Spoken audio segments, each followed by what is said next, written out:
షాద్నగర్ ప్రభుత్వ ఆసుపత్రి మరి ఒక దళిత మహిళ మీద పోలీసుల దౌర్జన్యం, మరి ఆ మహిళకు జరిగిన తీవ్రమైన నష్టం,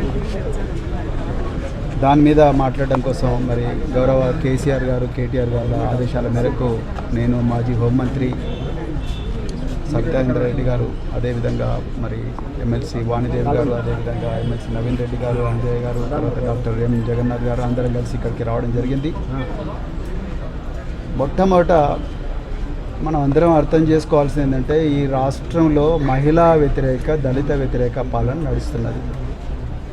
కాంగ్రెస్ పార్టీ 6 గ్యారంటీలు అని చెప్పి గారడీ చేసి ప్రజల ప్రాణాలకు, మరి ముఖ్యంగా మహిళల ప్రాణాలకు, దళిత మహిళల ప్రాణాలకు, అందరు మహిళల ప్రాణాలకు కూడా గ్యారంటీ లేకుండా చేసిన పరిస్థితి ఈరోజు తెలంగాణలో కనిపిస్తున్నది. ఇలా నేను ఇంతకుముందే చెప్పిన, మళ్ళీ చెప్తున్నా, నేను పోలీస్ డిపార్ట్మెంట్లో 26 సంవత్సరాలు పనిచేసిన, ప్రభుత్వంలో ఉన్నత స్థానంలో ఉన్న ముఖ్యమంత్రి గారు ఏ డైరెక్షన్ ఇస్తే ఆ డైరెక్షన్ ప్రకారమే పోలీసు వాళ్ళు నడుస్తారు.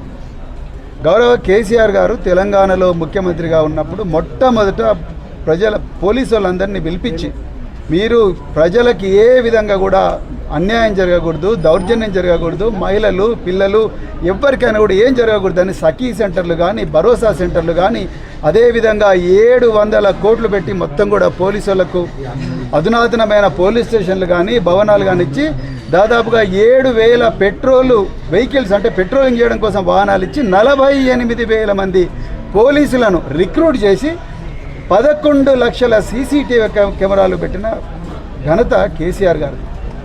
మరి ఈరోజు రేవంత్ రెడ్డి గారు వచ్చి 8 నెలలు అవుతున్నది. 8 నెలల్లో అసెంబ్లీ సాక్షిగా మహిళా ప్రజాప్రతినిధుల మీద ముఖ్యమంత్రి స్వయాన కామెంట్లు చేస్తున్నాడు. మీరు అర్థం చేసుకోవాలి తెలంగాణ ప్రజల విషయం. ముఖ్యమంత్రి గారే స్వయాన మహిళా ప్రజాప్రతినిధులను కించపరిచే విధంగా మాట్లాడుతున్నారు. ఆ అండ చూసుకొని నిన్నగాక మొన్న దానవ్ నాగేందర్ గారు ఎంతో ఘోరమైన భాష, నీ అమ్మ అని చెప్పి ఆయన మాట్లాడుతూ ఉన్నాడు, కొడుక అని మాట్లాడుతూ ఉన్నాడు, ఇక్కడ బయట మాట్లాడలేని విషయాలు మాట్లాడుతూ ఉన్నాడు. ఆయన అసెంబ్లీ సాక్షి బయటికి రండి, తోలు తీస్తానంటా ఉన్నాడు. ముఖ్యమంత్రి గారు అసెంబ్లీలోనే ఉన్నారు, స్పీకర్ గారు చూస్తూనే ఉన్నారు. ఆయన మైక్ కట్ చేయొచ్చు కదా, నిజంగా ఆయనకు బాధ ఉంటే, మరి సభ్యత ఉంటే కట్ చేయాలి. ఆయన మైక్ ఎందుకు కట్ చేయలేదు స్పీకర్ గారు? ముఖ్యమంత్రి గారు ఆ విషయంలో క్షమాపణ చెప్పాలి కదా, ఎందుకు చెప్పలేదు?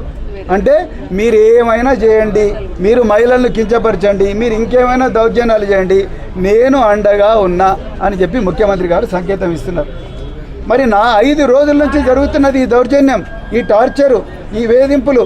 మరి ఇలా ముఖ్యమంత్రి నిన్న అమెరికా పోయేదాకా ఆగినరు పోలీసులు. అసెంబ్లీ సమావేశాలు అని చెప్పి దాచిపెట్టిండ్రు ఈ విషయం ఇంతకుముందు మా మాజీ హోంమంత్రి గారు చెప్పినట్టుగా. సో ఆ విధంగా ఈరోజు తెలంగాణలో మహిళా వ్యతిరేక, దళిత వ్యతిరేక పాలన జరుగుతూ ఉన్నది. మీరు మొన్ననే చూసిన అశ్వరావుపేటలో శ్రీరాముల శ్రీనివాస్ అనే ఒక ఎస్ఐ విధి లేక ఉన్నతాధికారులకు చెప్పుకున్న న్యాయం జరగక, మరి అక్కడ బట్టి విక్రమార్క గారు ఉన్నారు, ఉప ముఖ్యమంత్రి పొంగులేటి శ్రీనివాసరెడ్డి గారు ఉన్నారు, తుమ్మల నాగేశ్వరరావు గారు ఉన్నారు.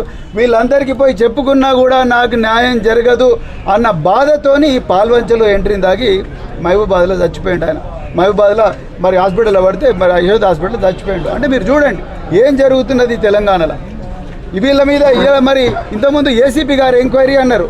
అసలు ఏసీపీ పర్యవేక్షణ లేనందువల్లనే కదా ఈ మహిళను 5 రోజులు పోలీస్ స్టేషన్లో పెట్టింది. అసలు చట్ట ప్రకారం మహిళ 6 గంటల తర్వాత పోలీస్ స్టేషన్లో ఉండకూడదు.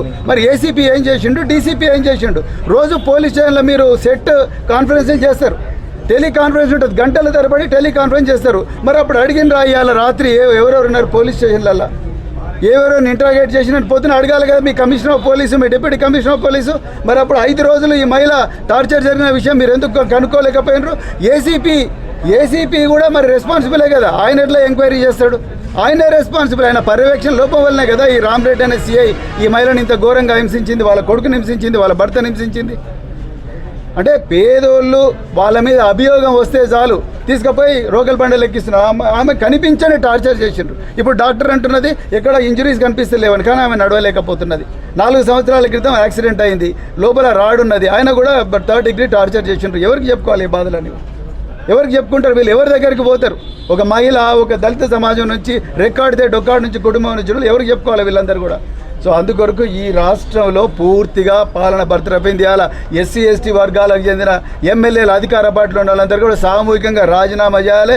మహిళలు కూడా రాజీనామా చేసి రేవంత్ రెడ్డి మీద తిరుగుబాటు చేస్తేనే తప్పకుండా ఈ తెలంగాణలో మళ్ళీ ఒక మంచి ప్రజారంజక పాలన వస్తుంది, ప్రజలకు రక్షణ దొరుకుతుందని నేను నమ్ముతున్నా.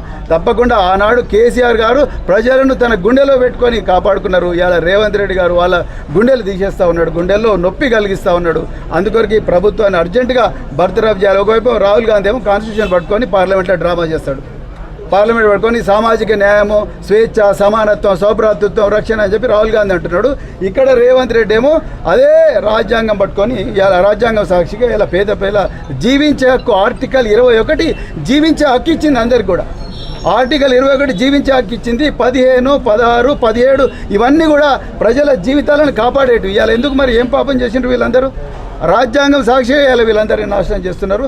National commission for women, national human rights commission, national SC commission, state human rights commission వీటన్నిటి కూడా తప్పకుండా బీఆర్ఎస్ పార్టీ మరి మా సీనియర్ నాయకుల ఆదేశాల మేరకు కంప్లైంట్ చేయబోతున్నాం. ఈ మహిళకు న్యాయం జరగాలి. రాబోయే రోజుల్లో ఏ మహిళకు కూడా ఇలాంటి అన్యాయం జరగకూడదని చెప్తూ మరి కుటుంబాన్ని ఆదుకోవాలి, కుటుంబంలో ఒకరికి ఉద్యోగం ఇవ్వాలి, ₹1 కోటి ఎక్స్గ్రేస్ ఇవ్వాలి. దీనికి బాధ్యులైన పోలీస్ అధికారుల మీద అట్రాసిటీ కేసు పెట్టాలి, వాళ్ళని ఉద్యోగం నుంచి డిస్మిస్ చేయాలి. అప్పటిదాకా కూడా బీఆర్ఎస్ పార్టీ రాష్ట్ర వ్యాప్తంగా కూడా ఆందోళన చేస్తుందని చెప్పేసి సందర్భంగా చెప్తున్నాను. Thank you very much.